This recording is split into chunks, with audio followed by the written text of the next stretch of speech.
Here now, Kevin Paul Scott, Republican strategist for the Huckabee 2008 campaign and former aide to Representative Paul Brown, and Harlan Hill, a Democratic strategist and political consultant.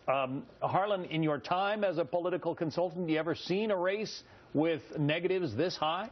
I have, but I won't name any names. Certainly not at this level, though. I mean on both sides. On both sides, candidates are more disliked than liked, according to these numbers. It is unprecedented, but what I think is actually interesting is if you actually consult history, it's not unprecedented for a candidate with worse favorability ratings to actually win. If you go back to all the presidential races between 1984 and now, 6 out of 8 races were won by the candidate who had worse unfavorability ratings. So, you know, that's Obama in 12, Obama in 2008, Bush in 2004, and going back, they actually fared worse than their opponent. So I'm not sure what this actually means. I think that it's a little bit unclear at this point.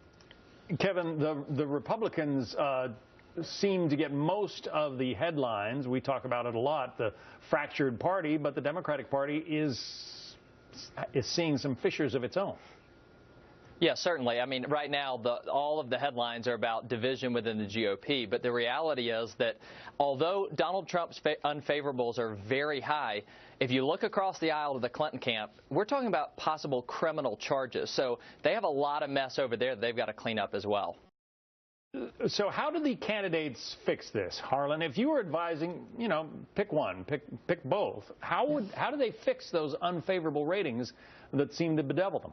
I actually don't think that that's going to happen. I think that what we're actually going to see is that they're going to continue this race to the bottom between the two of them as we enter the general election, where Hillary Clinton and Donald Trump are really going to just brutalize each other.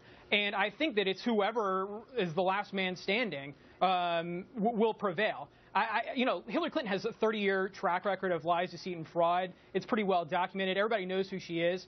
Donald Trump's history as a politician is actually relatively new. So I think that he still has time to define exactly who he is as a presidential candidate. Hillary Clinton's having to escape from a pretty long track record. Is that the way you see it, Kevin? I mean, Hillary Clinton has been a known quantity, very much, you know, front and center in American politics for a couple of decades now. Yeah, John, they're both very well known. Neither one of these candidates are new to the American people. Here's their argument. You know, if I were going to a hairdresser, I want to like that person that's cutting my hair. When the roof is leaking, I don't care if I like that person. Donald Trump, that's his argument. You don't have to like me, but am I credible? Can I fix the problem? And that's what he's got to sell to the American people. I can fix this.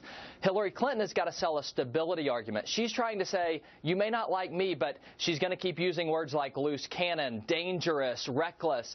You know, Donald Trump could take the train off the tracks. I may not be likable, but I'm going to keep the train on the tracks. For Donald Trump, it's credibility. For Hillary Clinton, it's stability. Neither one of them are going to improve their favorables very much in this race. But Kevin, sticking with you for the moment, I mean, if credibility is key for Trump, you know, he's been flip-flopping on the issues. His tax plan, for instance, how does that build credibility? Yeah, so Donald Trump does really well when it comes to clarity. He's very clear when he speaks, but he has struggled with consistency.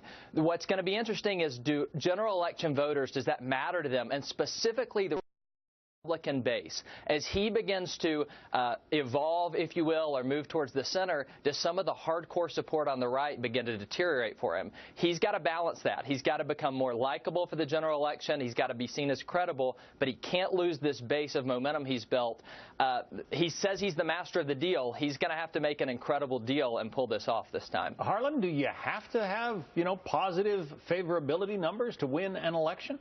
I actually don't think that you do, especially when both are in this race at the bottom. But I'm going to go back to that last point about clarity and the supposed flip-flopping of Donald Trump. He's actually been very clear on his tax policy, which is that when it comes to corporate taxes, he wants to repatriate the $1.5 trillion that's locked overseas with some sort of tax holiday to bring it back. He wants to lower But he said it was negotiable this weekend. Yeah, okay. Well, I mean, everything's negotiable when you have to pass it through Congress. And so I don't find that to be, I don't think that that's weird. I mean, you start at one point and then you have to move through the process of negotiating.